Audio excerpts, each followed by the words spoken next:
নির্বাচনের পরে বা নির্বাচনের আগে বা নির্বাচনের সময় যে সন্ত্রাস হয়, এটা গত কয়েক দশক ধরে কিন্তু এগুলো চলছে।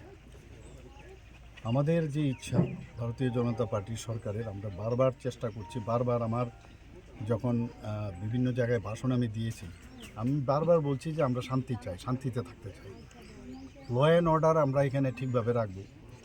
কিন্তু ইলেকশনের রেজাল্টে এমন একটা অবস্থা সৃষ্টি করে সবসময়, এটা যে গভর্নমেন্টই আসুক, মানে আমি দেখেছি এটা 70 দশক থেকে শুরু হয়েছে এবং 80 দশকও দেখলাম, 90 দশকে এখনও সে একই কায়দায়।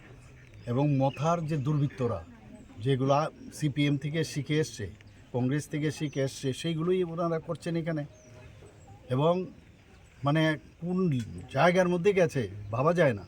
আর এমন দূরে দূরে জায়গা, এখান থেকে যদি পুলিশকে খবরও দিয়ে আসতে অনেক দেরি হবে, এখানে ফায়ার ব্রিগেড আসতে পারবে না, চারিদিকে অগ্নিসংযোগ এবং মলেস্টিং থেকে শুরু করে বাদ নেই কিছু। আর মানে এখানে কি বলবো, মানে এই যে একটা কালচার এখন হয়েছে, এই কালচার থেকে আমাদের যেভাবে হোক, আমি বারবার বলছি, কোনো অবস্থায় এই কালচার আমরা চলতে দেব না।